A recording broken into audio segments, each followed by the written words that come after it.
Hello and a very warm welcome to this, the third video in the story of the key things that you need to do to take your happiness, your life to higher and higher levels if you need to do so. And as we say, a big part of this is making your dreams come true. Now I is talking fast because I've got a lot to say and I'm fighting your boredom threshold, so this is coming fast and furious. My message is to you, taken from the experiences of my life, in my life, that it is entirely possible for you, no matter what your starting point is in your life right now, that you can do this thing. You can make significant changes in your life, make your dreams come true. You can get happy, be happy, stay happy, you can find success and have a fabulous life. Boom. As I said in the other videos, I'm not asking you to believe a word that I'm saying to you right now. I'm just asking you to listen to what I'm saying and to give it a go, because at the end of the day, you haven't got nothing to lose. For the record, what I am saying to you is pure gold. I stand on every single thing I say. A quick recap on the previous videos, which were about how to change your life, is that you need to open your mind. You need to think with the mind of a child. Think big and bold. You need to decide what your values and your beliefs are. Your beliefs and values, what are they? Use them as your base, your roots, your foundation on which to build those dreams. And to go forward, march forward with undying trust, faith and belief that it's going to happen, that change is going to come and that things will break for you. So let's continue with the story. The story of changing, stepping things up in your life. To do this, you need to find and deal with the following things, which are motivation, which I love, passion. It's not enough of that anymore. You need to find your why, which is your reason, and you need to be able to deal with failure, which we are all going to experience. So let's get underway. Let's talk motivation, and what a word that is. Your motivation is your desire to seek out the things that you believe is worth fighting for, that you would go through pain for, that you'd go through failure for, and that you literally would give up your time, your peace and your sleep for. It's a thing that you go through, literally go through brick walls for. To find your motivation, look towards your passion. And what another great word that is, passion. And when you find your passion, follow it like it's going out of fashion. And I need to be really clear here about passion. You do not follow your passion, because if you follow your passion, you won't go anywhere and you won't achieve nothing.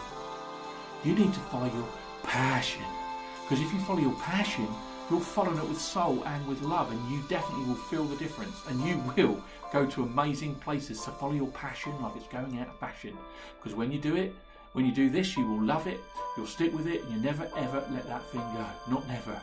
If it's money you're after, here's some more great advice. Don't follow money to find your money, follow passion and the money will come. Found that to be true. Here's some more advice from an old guy, not me, another old guy. In this life, he said, you get paid what you are worth. So if you take that to be true, make sure you're worth a lot. What's the measure of your worth? It is the sum total of what you give, of what you put out. So make sure that's a lot. Moving on, you then need to decide what the thing is that you are going to do to make the change happen for you. What is the it for you in your life? We all need to have an aim, all of us. We all need to have targets, goals, aspirations and dreams in our lives to go for. To put it simply, if you ain't got nothing to aim at, you ain't going to hit the target. Some people aim at nothing in their lives and they're very successful at doing it, because it's all too easy, isn't it, to be lazy and to go for nothing. And so these people, they go for nothing and they get nothing because they hit nothing. You know, they hit the bullseye of nothing, they hit nothing dead on the head. And these are the people that are very often the belly achers in life, the hard done by, the negative people that we meet. You know, so question is, what is your goal, your target or your dream? And when you're dreaming, aim high, because the bigger the dream, the more ridiculous it seems, the better. If your dream don't scare the pants off you, there's something wrong with it. It is not big enough. And before you go chasing that dream, before you go climbing the mountain of your dream, it's a good idea for you to check out if you really want that dream, to see if getting that dream, if climbing to the top of that mountain, to the top of that mountain is worth it to you. Because it would be a shame for you to have spent a lot of your time, energy, blood, sweat and tears clawing your way, climbing up to the top of that mountaintop of your dream, and then to look across at all the other mountaintops and to realise and discover that you think you've climbed the wrong one. It was the wrong dream you went for. So what's your why? From your why you get your sense of worth. Your why is your reason. And you only do something for a reason. And you do really need to understand your why. Mark Twain, famous author, once said, the two most important days in your life is the day you was born and the day you discovered your why. So, go find your why. And when you find your why, when you truly found it, and I found mine one lonely night on the top of Portsdown Hill, which is the hill which looks down onto the city of Portsmouth. I'm telling you, when you find your why, you will keep going, and I know this to be true, until you die. And lastly, today in this video, some words about failure. Failure is often not the problem. In fact, failure is the most positive of things.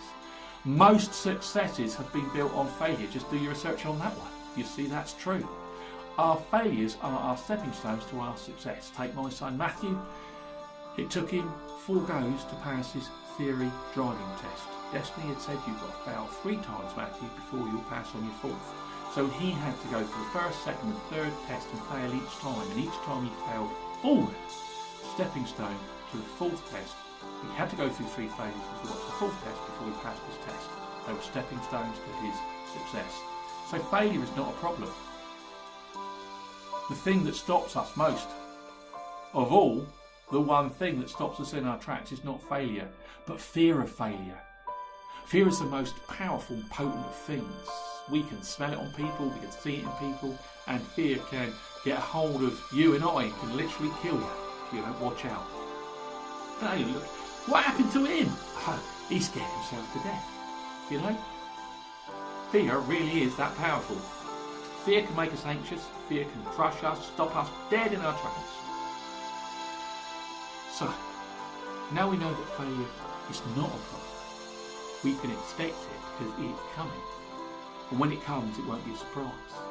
And if we view failure as a necessary stepping stone to success, we can embrace our failures, learn from them, and move on towards our goals, our targets, or our dreams. Famous quote is, there is nothing to fear but fear itself, and that's often the case. And often when we confront fear, we see there's no substance to it at all. Often our fear is born out of the embarrassment of humiliation, the loss of face that we will experience when we fail. Well, here's the thing, major learning. Ultimately, no one cares about your failures. Sure, it might amuse some people, it might make others feel sad, but basically, when someone sees you fail, their overriding sense is one of relief. They're just glad it happened to you and not them. Believe this, none of us, not me or you, are that important for our failures to affect the world permanently. Today's news, as I say, is tomorrow's chip paper. That's the reality of it. And when you and me, when we understand this, we set ourselves free to go and fail again and again and again. And believe me, that kind of freedom is a sweet thing. I want to share with you the best example of how to deal with failure that I saw in a pub garden, shown to me by a 12-year-old girl. This is the story. I was sitting with my family in a pub garden at the bottom of the slope. The slope led up into the pub. We were just enjoying a really good meal, and all of a sudden there was a commotion, and a load of children started running out of the pub, down the slope, in and through and out of the garden. Don't know where they was going, don't know what they was doing, but they was going there fast. Amongst them was a 12-year-old girl, big, large 12-year-old girl. She came down that slope so fast, she tripped on her feet, went straight up in the air, travelled through the air. Boom! She landed down really hard on the ground. It was a moment like in the saloon in the Old West, when the bad guy turned up, walked into the saloon, everyone went, music stopped, everyone stopped. Just for a second it was like that. Everyone was waiting for the drama, for the crying, all to start. It didn't. That girl, she just jumped up, looked at everyone in the eye and shouted out, "I meant to do that!" and ran off. What a way to deal with failure.